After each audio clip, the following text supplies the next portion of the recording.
All right, what's good? What's good? Man, for the people who don't know you, introduce yourself and what it is you do. What up, y'all? My name is Code 7. That's CODEVII. I'm a rapper, hip-hop artist out of Fort Collins. I be doing shows, putting out tracks, just speaking my shit about addiction, about, shit that's fucked up in our government, and also just spitting some goofy shit sometimes, because everybody needs to laugh. We take ourselves too seriously, and trying to get us to just fucking shake it off and have a good time. Hell so yeah. That's what I do. All right, you say you from Fort Collins? I am, yes. You lived there your whole life, or you been bouncing around? I've been in Fort Collins since I was about 19, so what's that, coming up on 20 years, 17 years. And yeah, it's been good.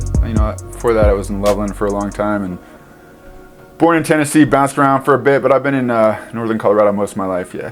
All right, bet. What schools you going to up there in northern Colorado? I went to Big Thompson Elementary. It's actually right across the street from my house. So I just wake up late as fuck and run across the street, barely make it to class on time. They wanted me to fucking take the bus and catch this hour-long route that went all the way down the canyon, up the canyon, just so I didn't have to cross the street. My parents was like, "You're fucking stupid." No, he's going across the street. So I crossed the street. End up late every day. I went to Walt Clark Middle School, Tunstall Valley High School, where I dropped out in junior year so I could pursue an illustrious career of doing drugs and being a fuck up. Look, how did that go? I was pretty good at it. Did a lot of drugs and I fucked up a whole bunch. Do you got any siblings? I got a bunch of siblings. Oh man. I got a stepsister stepsister Liz is, I believe, 2 years older than me. My up until recently believed to be full sister, but actually half sister Kalinda is a year older than me. And then I got a sister Tania who is about 4 years younger than me. She's also my half sister. I got a half brother Daniel who is 6.5 years younger than me. And then I got a couple new siblings. My little sister Abigail just turned 7.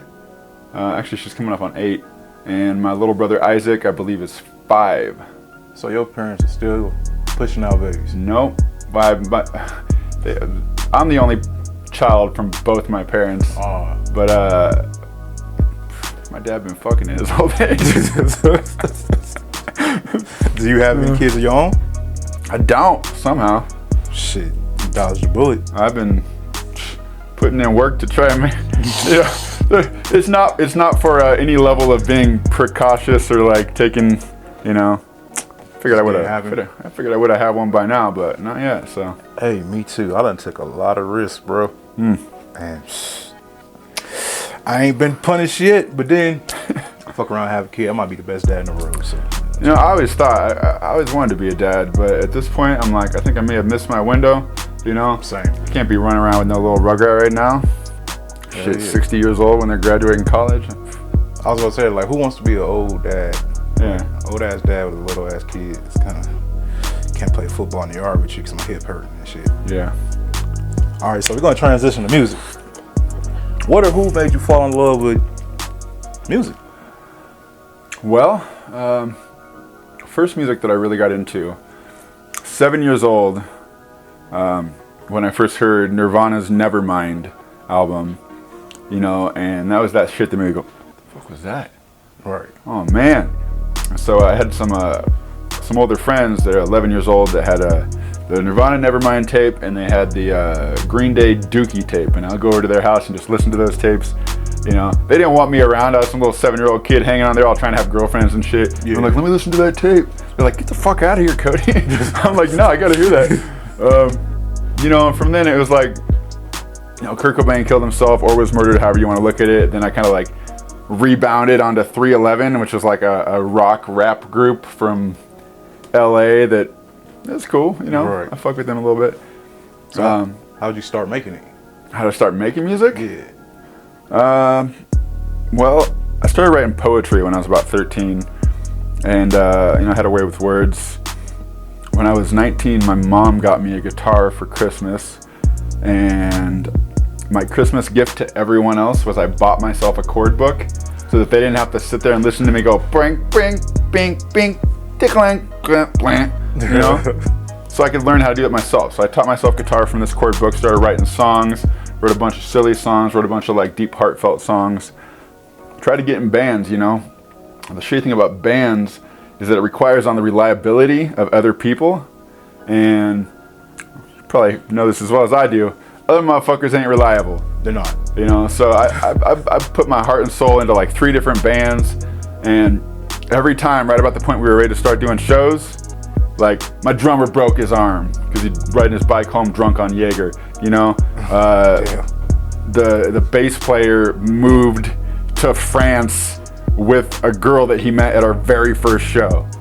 Like, that must have been some good pussy, I don't know, but yeah, he fucking dipped. Moved to France with her shit. Yeah, for real. So, you know, I swore off doing music and trying to push that shit out, you know? Yeah. For a while, but then for whatever reason, when COVID hit, I had a little more free time. I mean, I was still delivering pizzas, but I started deciding I didn't have any shit to do after work. I just by myself. So I started listening to beats and writing rap songs. So I thought, you know what? Other motherfuckers ain't reliable, but I could be reliable for my own success and progress throughout this journey. So I found a beat, I wrote a hook, I wrote a verse. There's a song called Blinded. And it's just talking shit about trying to be in a relationship with, you know, women or the devil or whatever. Trying to be in a relationship while navigating drug addiction. And I hit up my boy Plex. And he's like, oh shit, let me get a verse on that. So I drove down, swooped him up. He wrote his verse and I wrote my second verse on the way to this studio right here. Hey. We came in, we laid that shit down. It came out dope as shit. And I remember there was this dude that he brought that was gonna do the hook, because I don't have the best singing voice, you know? And I was like, we'll get him on it. But he was a super Christian dude. The hook says, I thought that I knew you, but I never really knew who you were. Whoa, whoa, whoa, whoa, Lucifer. Just implying women are the devil. He's like, I can't sing that song, man. I can't say Lucifer. I'm like, oh, bro. Okay, all right, I'll do it myself. Like, so wait. I recorded your first song? Yeah, you remember that? You remember that dude? I think I do. Yeah, he was like, I can't say, I gotta honor Jesus, I can't say Lucifer. The black dude with the box haircut? Yep, that's the one. Okay.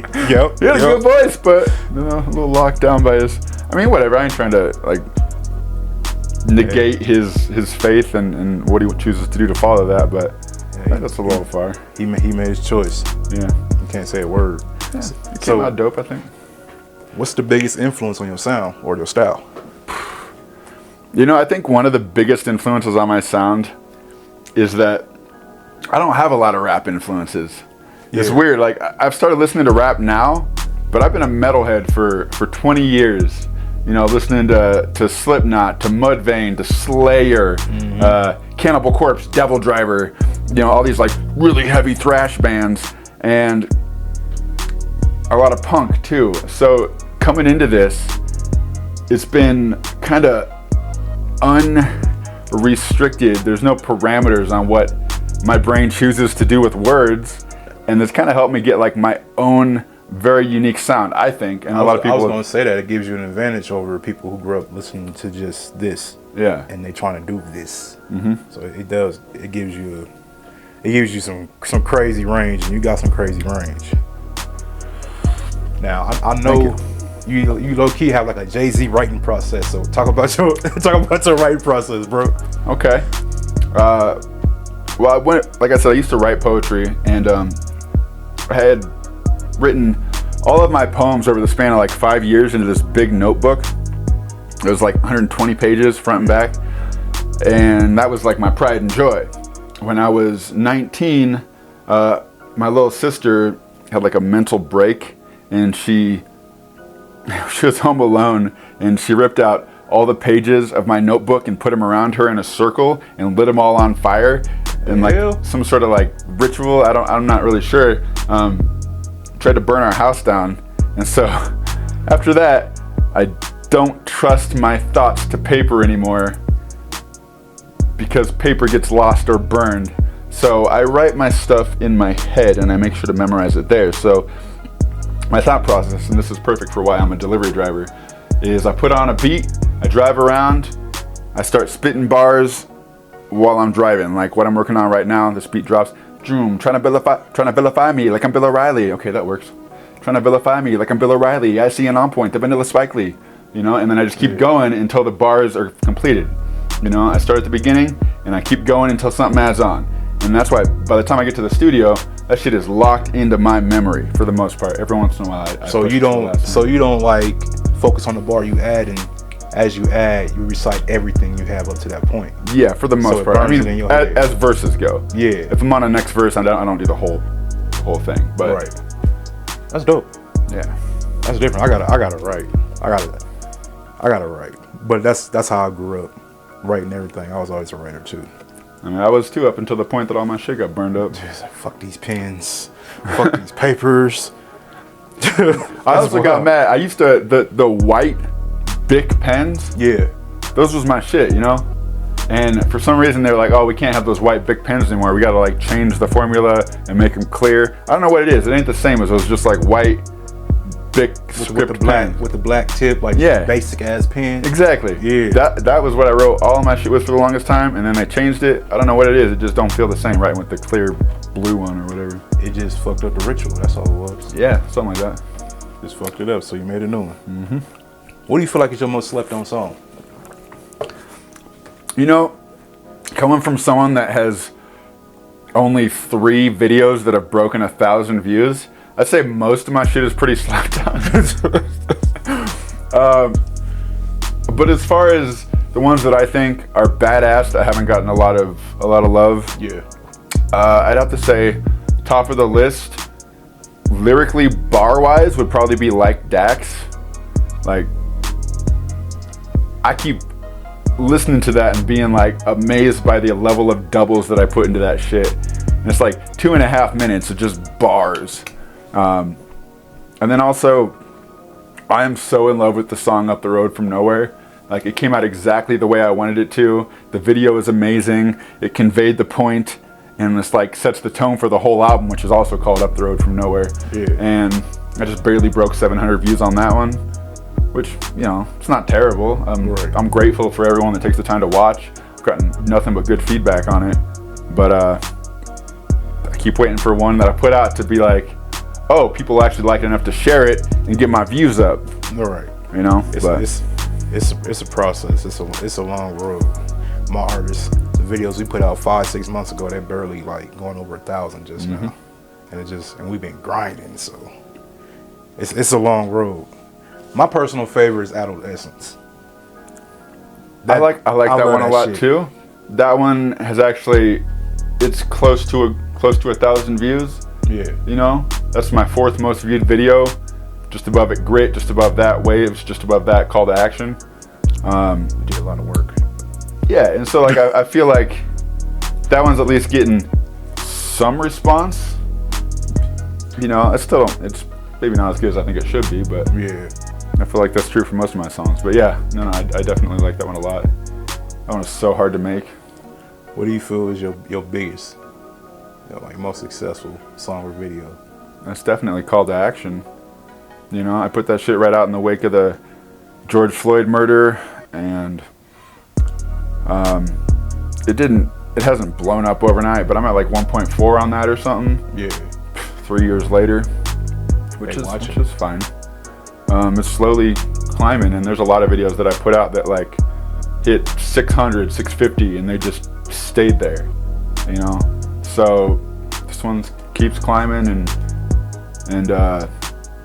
the fact is, I wrote that in like 2 days. You know, I remember I wrote that first verse.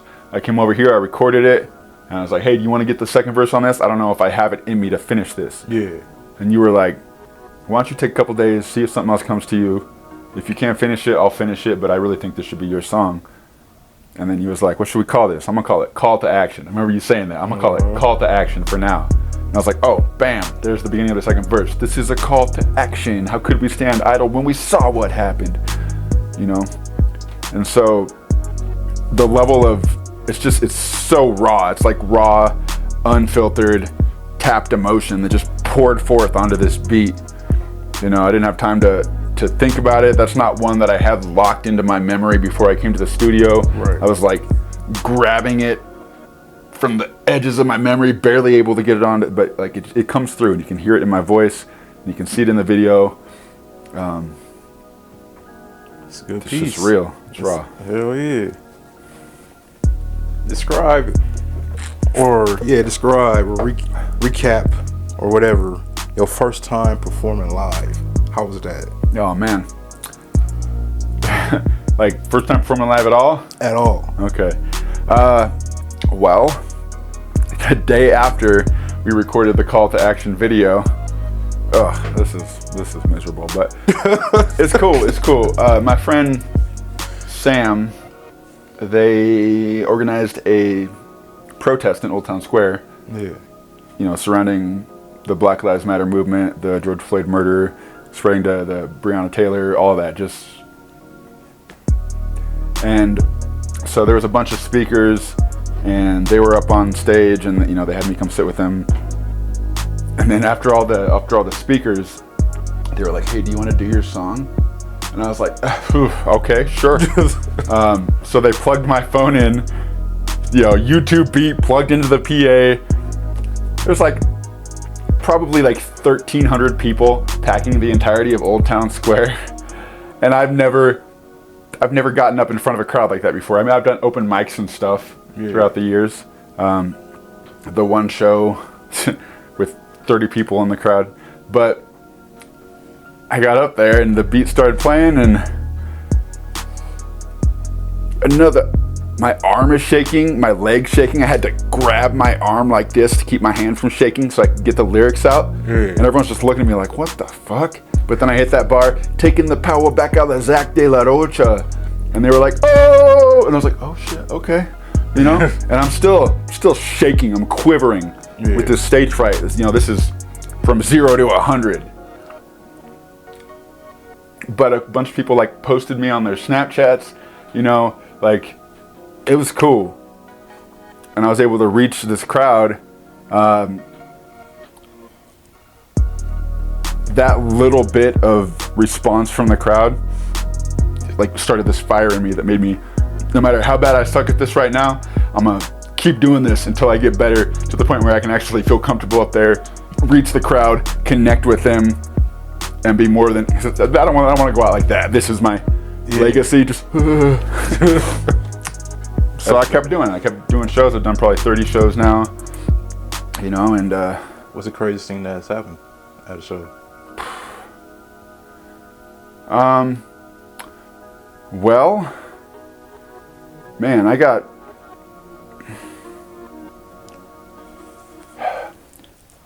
don't want to mention specific names because I ain't trying to put anyone on blast.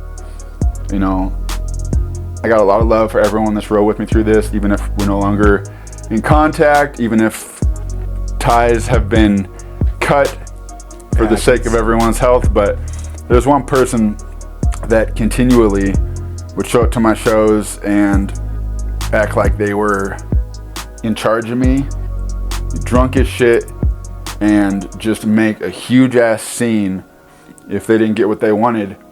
And this person, I guess it probably goes without saying that it's a female,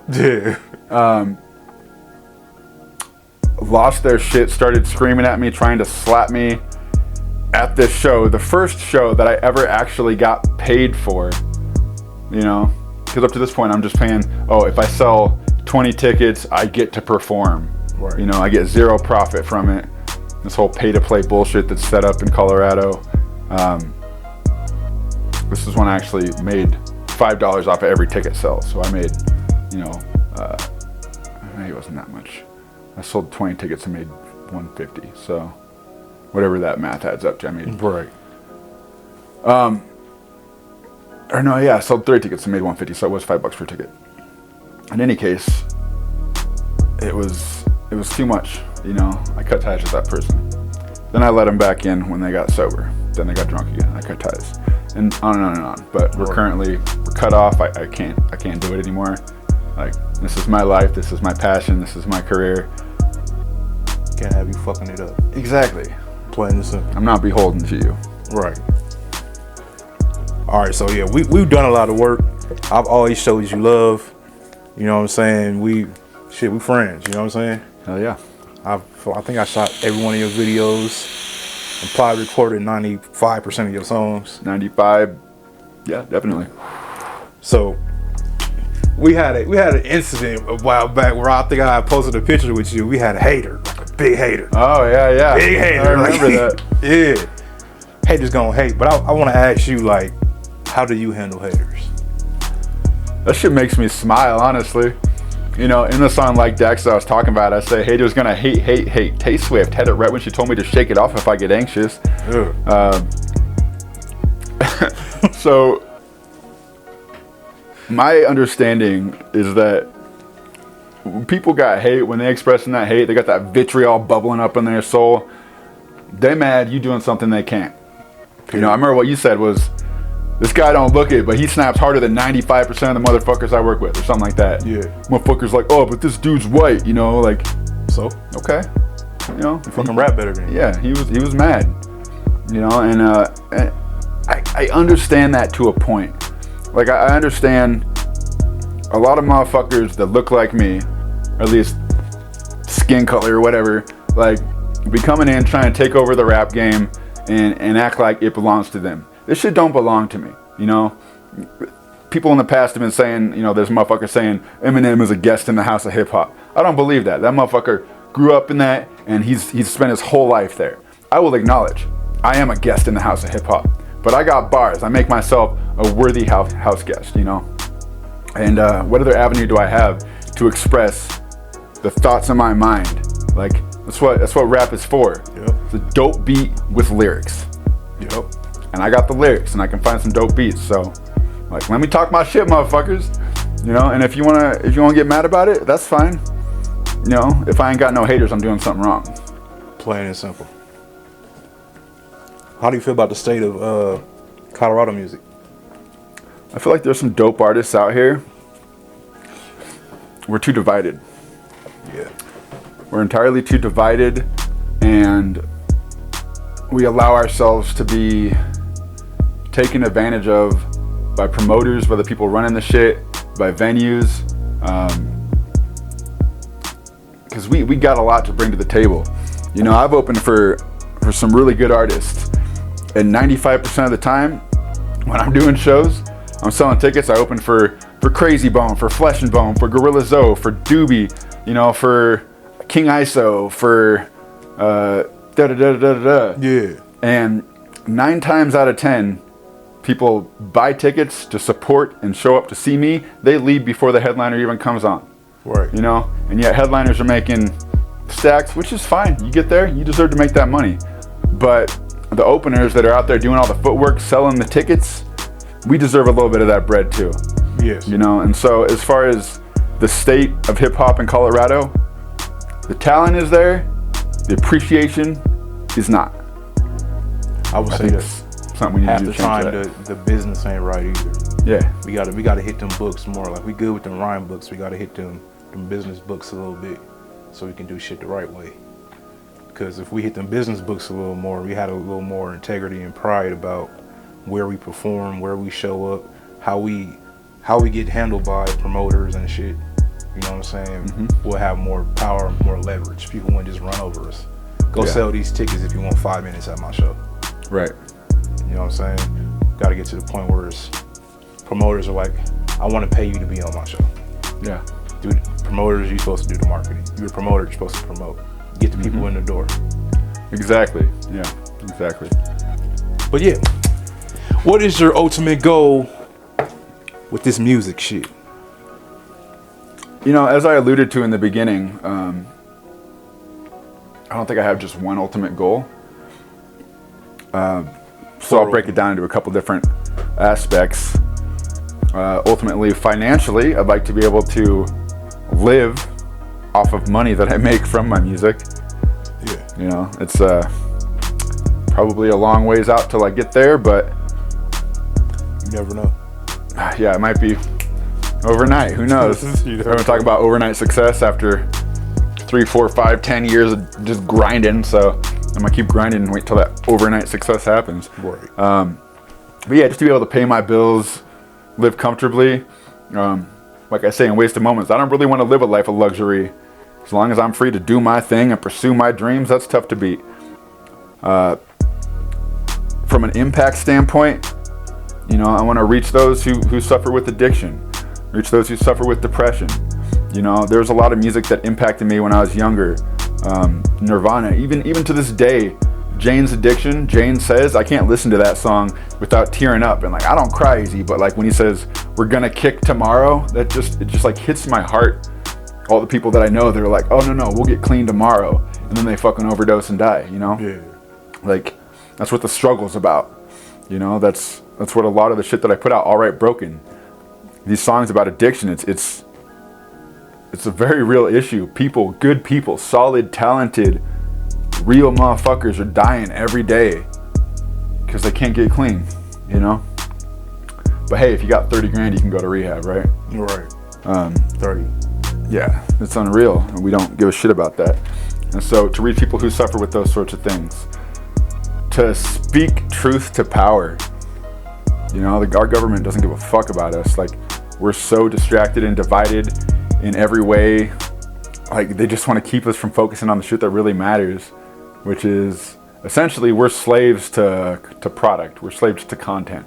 Yeah. We're slaves to the capitalist economy that we have built up. You know, go to your job so you can afford the new $1,500 fucking iPhone. Dude, fuck your iPhone, homie. You know, how about we stop sex trafficking? How about, you know, there's just so much more shit that matters than what we put out into the mainstream and what is allowed to be shown to us, or we allow ourselves to see. And then beyond that, I really think we do take ourselves too seriously, you know? So I got a lot of shit just talking shit on myself, just making fun of myself, making fun of the rap game, the bravado, making fun of everything, saying stupid fucking shit because, hey, take a second, laugh, it's fine, you know? Like, I ain't gotta look like I'm some fucking dope ass rapper all the time, you know? And we can just laugh at ourselves like, shit might be a little bit better. Yeah. You know, there's too much hate. We need some love. All right, so the bulk of the interview is over. We got to know you, got to know what you do, we got to know what you're passionate about. We got to have you talk about examples of your experiences and all that good shit. Got to know Code 7. I'm about to ask you some random questions. They're non-invasive. They just some random chicken or beef ass questions. All right, you know all what I'm saying? Yeah. Your favorite non-music activity? Fucking. That's some real shit. And disc golf. I like disc golf. All right. When life gets tough, who's your crutch? Man, I'm like a person. Fuck, I'm better at being the crutch, honestly. I guess out of everyone, the person I turn to the most is probably my mom. You know? Shout out to moms. Pizza or soul food? I'm gonna go soul food. I deliver pizza 6 days a week. I'm shit? fucking over it. Give me some fucking deep fried chicken and some biscuits. Skydive or swim with sharks? I've never done either. I imagine I've wanted to skydive. I feel like swimming with sharks would be cool, only with the fact that, like, what up, shark? I know you probably don't really want to eat me because I ain't your food source. Yeah. So I don't feel like it'd be as exhilarating as skydiving, but it might be prettier. So I guess it depends on whether you're looking for like a visual stimulus or like a sensory stimulus. Yeah, like adrenaline rush type shit. I'd probably go skydiving. Fair. Best movie of all time? Fuck. I'm gonna go Labyrinth. Never seen it. You never seen The Labyrinth with David Bowie? Nope. The fucking Muppets and shit, and the like creepy ass other world where everything's all backwards and she's gotta rescue her brother. Well, I ain't never seen it. I'm gonna look it up. It's fucking weird. It's from the 80s. Oh, okay. Yeah. Cause I'm like, I ain't never heard of that shit. Greatest music artist of all time? All time? Fuck. Yeah. I'm gonna throw out a top 5. I can't do greatest of all time. Yo. I'm gonna say hip hop. I'm gonna throw out Eminem just because the lyrics and the fucking composition and the bars, nonstop dopeness for 25 years. I'm gonna throw out, and I don't necessarily actually think this, but as far as impact on me, I'm gonna say Nirvana. From like a soulful, weird standpoint. And y'all motherfuckers probably ain't gonna know who I'm talking about, but I'm gonna say Tori Amos. She's weird as fuck. Check her out. Devil Driver. It's probably my favorite metal band. And then Beatles. All right. Describe the perfect sandwich. Oof. What's on your perfect sandwich? Okay, perfect sandwich. I'm gonna go whole wheat bread with like the little grains around the outside, salted butter, maybe some like spicy Dijon mustard. I'm gonna go provolone like this, and then I'm gonna go Swiss cheese on the other half of the bread. I'm gonna go. He's detailed. Hold on, yeah. This is like stream of consciousness right now. I'm gonna go Ruffles potato chips, maybe like 5 of them, crunched in between the cheese so they don't escape. Hell yeah! I'm gonna go some spinach. I'm gonna go some turkey, some roast beef, a couple really thin tomato slices, thin enough that you bite it and it actually breaks. It doesn't just like come out in a mess on you.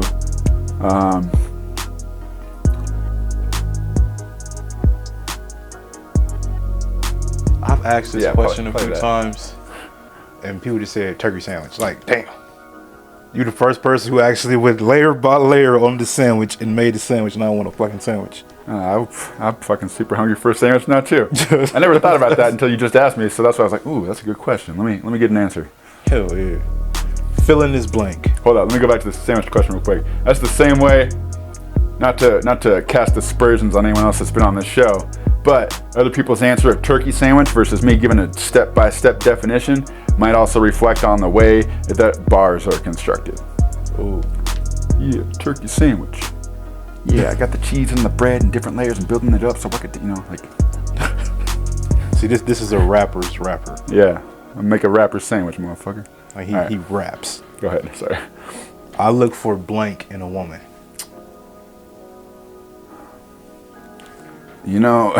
Fuck. So the things that I should look for, that maybe now I look for, are going to be completely different than what I have looked for. I'm gonna look for loyalty and self-sufficiency. I can't be taken care. I mean, I don't mind taking care of a woman. I'll take care of you, but you got to be able to take care of yourself. Like, I can't be everything anymore. Nice smile.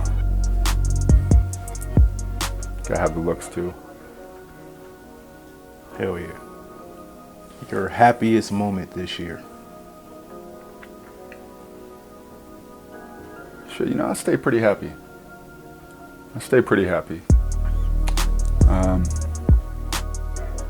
What are we in, July? Yeah. I'm happy every morning that I wake up, still clean, not falling back into that old life that I used to run. Bet. What's the very first thing you do when you wake up? When you open your eyes? Reach for my vape and mac on it like a motherfucker. Hell yeah. What's the most important thing you've ever done?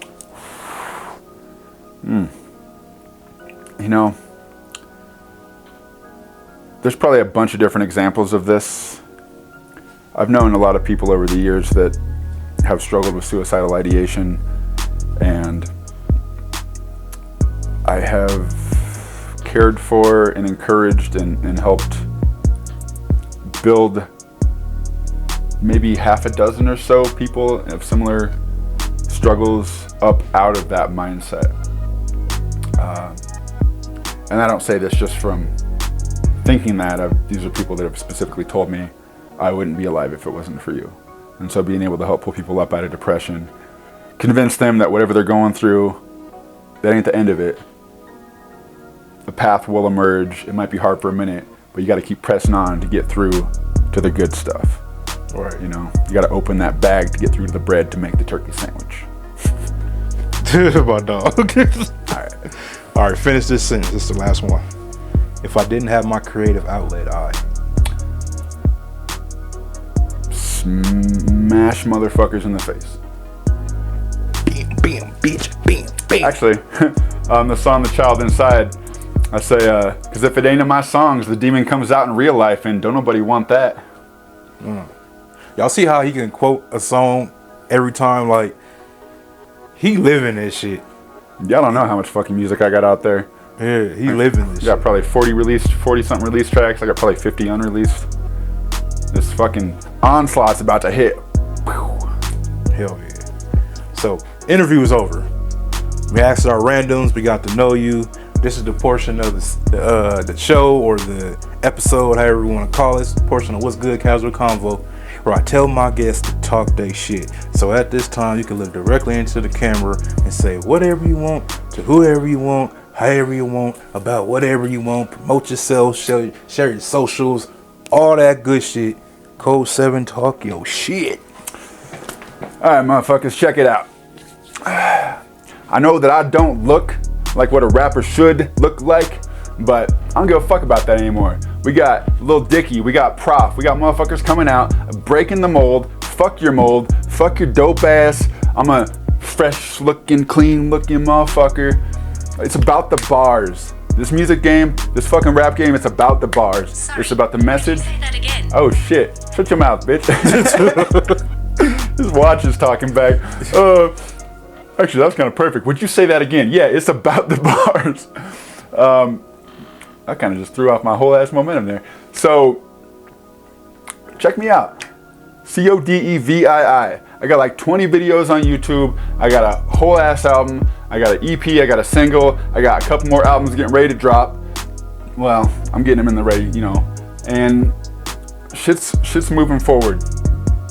I got love for you too. You know, you ain't in this shit alone, all right? If you're struggling with addiction, you're struggling with depression, there's someone in your life that gives a fuck about you. You may not think so, but they do. Reach out. Reach out and make yourself vulnerable, because without vulnerability, there's no connection. You know, and I know probably most of us have been hurt before. I sure as fuck have. But you ain't gonna find someone that's gonna build your life up and make it better if you stay cloistered and hidden in your own little bubble. So that's what this is about for me. You know, I'm breaking out of my bubble. I'm putting myself out there. And you can do the same too. Code 7 Official on Instagram. Check me out. I'm Vic Carter. Code 7. And this is Code 7. It's been another episode of What's Good.